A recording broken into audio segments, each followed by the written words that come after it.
Bonjour, aujourd'hui nous recevons Martine Magarou. Maragou. Maragou. Qu'est-ce que j'ai dit? Magarou. Oui. Excusez-moi. C'est rien. Madame Gaforché. Voilà, vous êtes la présidente d'Emmaüs, Oui, Montpellier, depuis 6 ans, créée en 75. Vous hébergez donc 100 compagnons, Oui, donc plus les de gens 100 qui viennent de la compagnons rue, aujourd'hui. Oui. 40 bénévoles et 12 salariés. Oui. C'est situé, tout le monde connaît à Montpellier, c'est situé à l'entrée de Saint-Onès. À Saint-Onès, oui. Alors, vous êtes bénévole. Oui. Voilà, cette institution donc est âgée à peu près de 60 ans, c'est ça? Oui. 60 ans. Vous étiez professeur de lettres en collège. En collège, un peu en fac. Vous êtes d'origine un petit peu aveyronnaise. Et Montpelliéraine. Et Montpelliéraine. Je conjugue les deux. Et vous avez 2 enfants. Voilà. 2 fils. C'est bien. Autre chose pour votre présentation?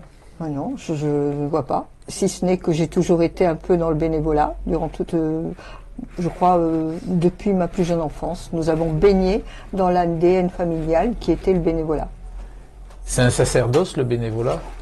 On peut pas dire ça. Je crois que c'est un engagement pour autrui. C'est surtout, je dirais plutôt le mot engagement que sacerdoce. D'accord. Alors avant de passer aux questions à proprement dites, on va reprendre la une du numéro de la Glorieuse. Voilà, l'événement étant la semaine dernière la fameuse histoire des connards. Et en titre, les connards au tournant du mandat. Voilà. On revient aussi sur le COM. Le COM, vous savez, c'est ce bout d'autoroute qui fait 4 km ou 5 km, qui bloque tout Montpellier. Alors, il y a eu un rapport d'une association écologique qui s'appelle les Shifters, qui est contesté par le président d'ASF, très contesté même. Voilà. On revient aussi sur le nouveau gouvernement et Jean-Marie Baillet, le patron de Midi Libre. Il y a une rumeur qui court. On a essayé de la rattraper. Êtes-vous arrivé à la rattraper? On essaye de les rattraper, les rumeurs, mais c'est difficile. C'est difficile. On revient aussi sur François Hariot, toujours dans le même quartier, Oui. là, l'ouest de Montpellier. La malédiction du chiffre 13, 20 personnes de son conseil municipal ont démissionné le 13 septembre. Il reste plus que 13 personnes à son conseil municipal. C'est un peu la cata là-bas. Et enfin, le sport, parce qu'il en faut pour tous les goûts. Didier Condor News, Jean-Louis Zaveco, politique, sport, business, tout ça mélangé, du déjà vu.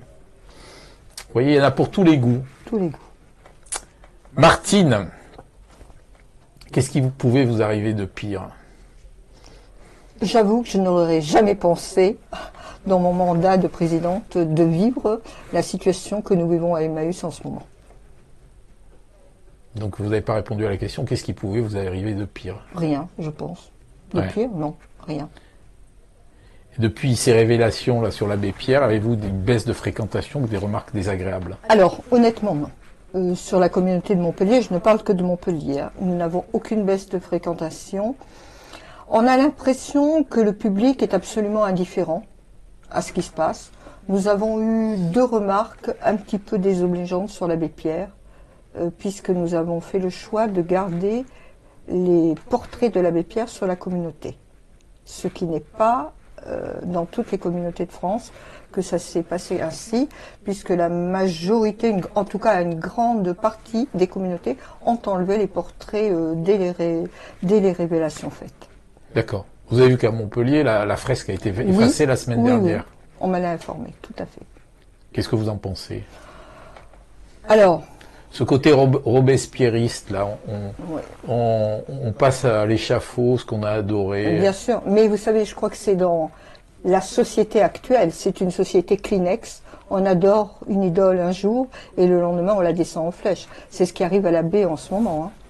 Il a été pendant des années proclamé la personnalité préférée des Français, et cela même qu'il disait, aujourd'hui lui tourne le dos. Est-ce que votre regard sur l'abbé Pierre a changé? Alors, je vais vous dire, je suis... bon, c'est vrai que j'ai été un petit peu secouée et triste d'apprendre ce que j'ai appris, les révélations. Mais Au fond de moi, je n'ai pas été secouée dans ce sens que j'admire surtout la partie lumineuse de l'abbé et l'œuvre qu'il a créée. Moi, si vous voulez, ce qui m'importe, c'est cette main tendue au quotidien qui nous a appris à tendre à tous les compagnons qui arrivent de la rue. C'est ça. Moi, si je me souviens que de ça, c'est dans le merci de nous aider à aider, c'est la main tendue aux plus souffrants. Ça, c'est quand même lui. C'est quand même lui qui a été à l'origine sur cet appel de février 54, mes amis, une femme est morte. Ça, c'est quand même lui. Et malgré ce passé un peu grisâtre et noir qu'on décrit en ce moment, on ne peut pas oublier que cette insurrection de la bonté, c'est lui qui a été à l'origine de cela. La volonté de la fondation de l'abbé Pierre de changer de nom aura-t-elle un impact sur la communauté Emmaüs? Alors la fondation Abbé Pierre et une communauté, c'est pas pareil. Hein. Donc je ne sais pas, ça c'est la fondation, je respecte leur choix. Nous, les communautés Emmaüs, je vous dis, on peut faire le choix d'enlever le portrait ou de le garder. Nous, on a fait le choix de le garder. D'accord. Le maire de Perpignan a annoncé de débaptiser la rue de l'abbé. Si la fondation le faisait, devrait-elle le faire? Ça, c'est un choix après. Hein. La fondation, elle s'est prononcée. Ils ont dit qu'ils enlevaient tous les portraits, qu'ils allaient changer même le logo. Sincèrement, je ne vois pas pourquoi on en arriverait à ces extrémités. Je pense qu'il y a des choses qui doivent être dites et qui ont été dites. Mais de là à être à ce point-là, jusqu'au boutiste, je ne sais pas si c'est... De toute façon, on ne peut pas lui enlever l'œuvre qu'il a faite. C'est ça que je ne comprends pas. Elle est là, l'œuvre. Et il faut qu'elle perdure. Il y a un philosophe thomiste, Maritain, qui expliquait que les hommes d'église, c'était les hommes d'église qui commettaient des fautes et non l'église. Est-ce que vous êtes d'accord? Non, je ne partage pas ce point de vue. Ce sont quand même les hommes. Alors, un ecclésiastique ou un homme d'église est un homme avant tout. Alors, c'est vrai que par ricochet se pose le problème peut-être des célibats des prêtres. C'est ce qu'on me renvoie beaucoup en ce moment. Est-ce que les prêtres devraient se marier ou pas? Pour l'instant, le Vatican est contre, donc on en prend acte. Mais c'est vrai que peut-être, je réfléchis en me disant que peut-être, ça éviterait peut-être de telles dérives. Parce que depuis une dizaine d'années, quand même... ah oui. Il y a quand même... oui. C'est incontestable. C'est catastrophique, quoi. C'est catastrophique. Ouais. Et la personnalisation exacerbée de cet homme est-elle dangereuse, en fin de compte? Ben, je crois qu'il est là le problème. C'est le problème de l'idole, de l'icône, voilà. Et d'un coup, on pense que ces gens-là sont des gens absolument parfaits. En fait, on a l'impression qu'ils n'ont pas de corps. Et je crois que c'est ça. Alors, était-il malade? C'est ce qu'a laissé entendre le pape. Pourquoi pas?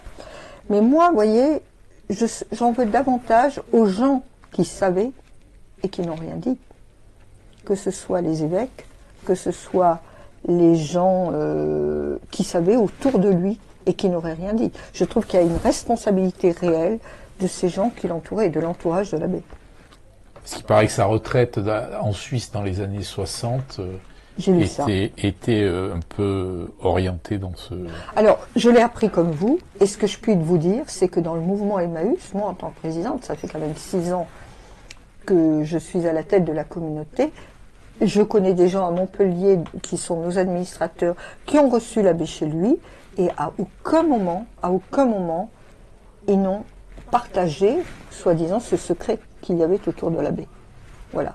On est un peu tombé des nues, et nous avons appris l'enquête du cabinet EGEA, en même temps que vous, en même temps que tous les journalistes. Alors, d'ailleurs, ce qui nous questionne, c'est que nous avons célébré en grande pompe l'appel de février 54, en février dernier, et que pendant ce temps, il y avait en parallèle cette enquête qui se faisait. D'accord. Donc vous avez voué votre retraite là depuis un travail de bénévolat oui. À Emmaüs. Oui. Pourquoi Emmaüs? Alors, je veux dire, parce que je connaissais ce mouvement, j'en connais d'autres associations, mais lorsque j'enseignais, c'était dans les années 80-84, j'amenais chaque année, c'était pas du tout la communauté que nous avons aujourd'hui, mes élèves passer une journée à Emmaüs. Parce que je considère que quand on a la chance de vivre dans le milieu dans lequel vivaient ces enfants, eh bien il fallait qu'ils se rendent compte qu'il y avait des gens qui n'étaient pas du tout comme eux et qui souffraient, mais qui avaient une richesse à partager. Donc chaque année, donc naturellement, donc lorsque j'ai pris ma retraite, je me suis tournée vers Emmaüs et quelques temps après, je me suis retrouvée présidente. Combien de temps après? Très rapidement, 3-4 mois après, parce qu'ils cherchaient une présidente. Et donc, vous êtes arrivé au bon moment. Je suis arrivée au bon moment. Le 18 juin 2018, vous voyez, ça ne s'invente pas. C'était le jour de l'appel. Qu'est-ce qui vous a le plus touché depuis 6-7 ans? Ce qui me touche le plus, d'abord, c'est la montée de la précarité. Je la vois au quotidien. Sachez que nous avons à peu près en moyenne 5 personnes qui tous les jours frappent à notre porte et qui nous demandent de les héberger et que nous ne pouvons pas héberger parce que nous n'avons plus de place. Il nous arrive même, dans la salle de réunion, mettre des matelas par terre pour qu'ils puissent passer la nuit. C'est qui ces personnes? Ce sont des gens de la rue. Alors c'est tout profil confondu. Ils ont entre 18 et 80 ans sur la communauté. Il y a 26 nationalités. Et nous les accueillons. C'est un accueil inconditionnel, c'est-à-dire que nous demandons pas du tout d'où ils viennent, le passé de ces personnes-là. Chez nous, ils posent leur sac et ils peuvent rester 1 jour, 2 jours, 3 ans, 10 ans, 20 ans, 30 ans. D'accord. Ils partent quand ils ont envie de partir? Oui, mais notre rôle, si vous voulez, je considère qu'Emmaüs c'est un pont entre l'avant et l'après.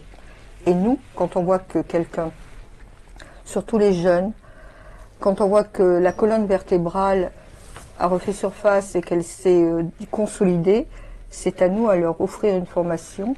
Alors la plupart, c'est le permis de conduire. Souvent, ce sont des permis poids lourds et de les pousser un peu vers l'extérieur de la communauté. Et ceux qui restent le plus longtemps, ils restent combien de temps? Ils meurent à Emmaüs même. Nous les accompagnons jusqu'à la mort, puisque nous avons même un carré de compagnons au cimetière de Saint-Onès. Ils sont chez eux, ce qu'il faut bien comprendre. Moi, Emmaüs, je suis invitée tous les jours là-bas. D'accord. C'est leur maison, c'est leur foyer. Et ça se passe bien, la gestion de ce foyer? Oui, oui. Globalement? Globalement, oui. En fait... Parce que dans la rue, là, parfois, ça se passe pas bien. Ah oui, mais nous, ils sont quand même encadrés. C'est qui les encadre? Nous avons des personnes, nous avons donc 12 salariés qui les encadrent au quotidien. Moi, ma porte est en permanence ouverte, ils viennent nous voir quand ils veulent. Mais ils travaillent quand même sur la communauté. C'est pas, si vous voulez, quand ils arrivent, nous leur donnons le logement. Ils ont chacun une chambre de 14 ou 15 mètres carrés. Ils sont nourris. Nous avons un restaurant communautaire où ils prennent leur repas ensemble. Un peu le principe même d'une communauté religieuse, vous voyez. Après, nous les soignons, nous les habillons, nous leur donnons les produits d'hygiène, nous leur donnons 410 € par mois d'argent de poche et on les déclare à l'URSSAF et aux caisses de retraite. Mais en contrepartie, ils doivent travailler 8 heures par jour. D'accord.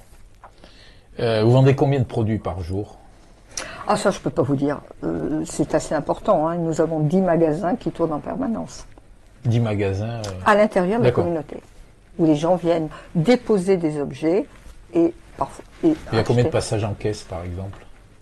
Ça, je m'en occupe pas, je peux pas. C'est énorme. C'est énorme? Oui.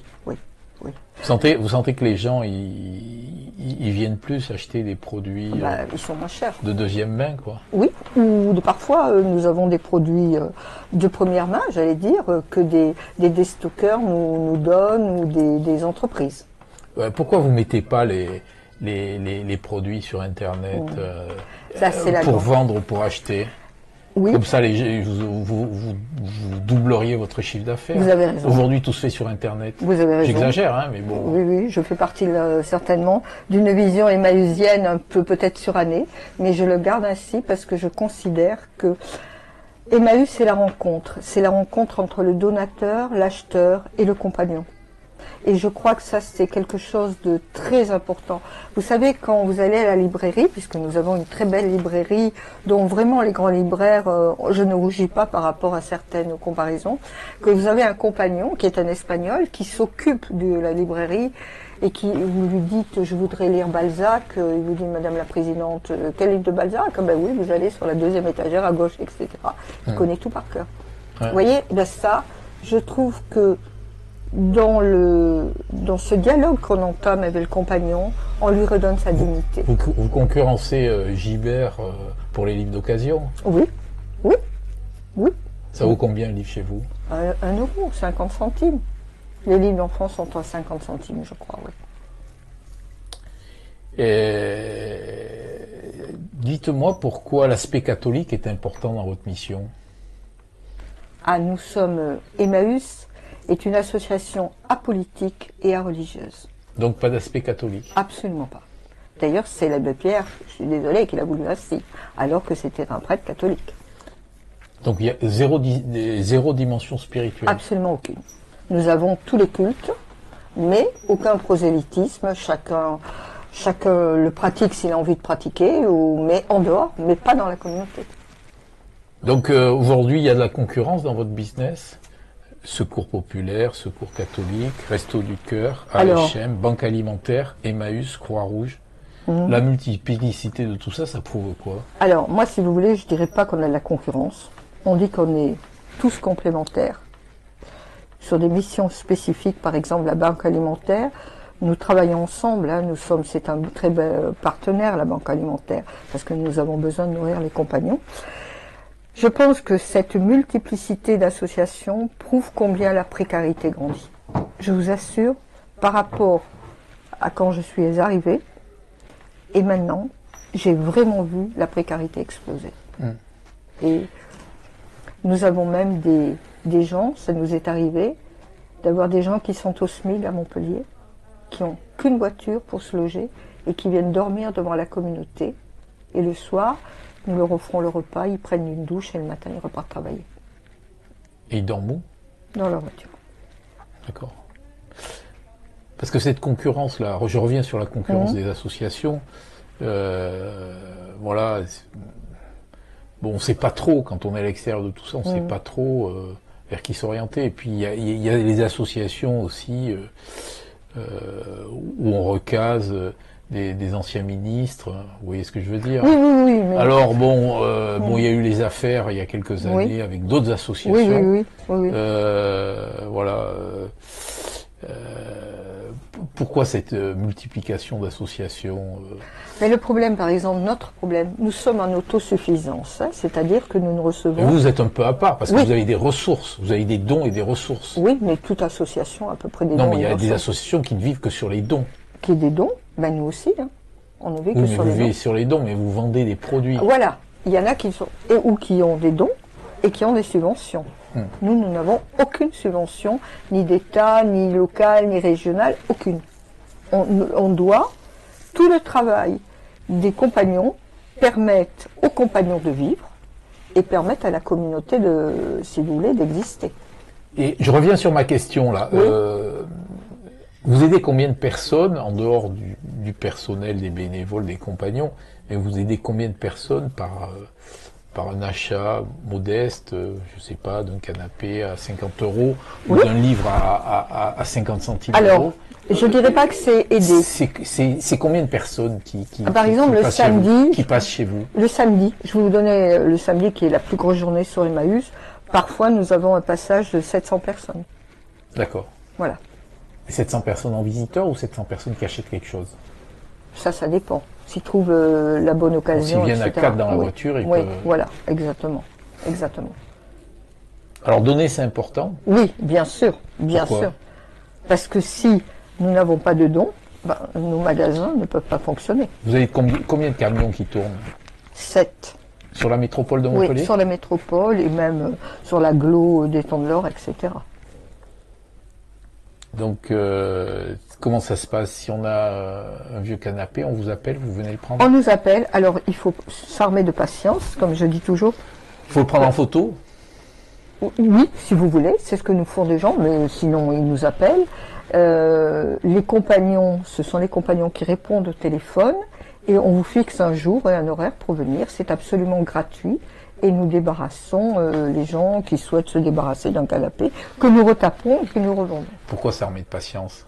Parce que le compagnon qui répond au téléphone, c'est pas un salarié. Donc, si vous voulez, la dame qui vous dit, je vous donne le canapé dans lequel mon mari a fait, voilà, et il a passé la plupart de son temps parce qu'il était paralysé ou autre, etc. Il ne l'interrompt pas, il écoute.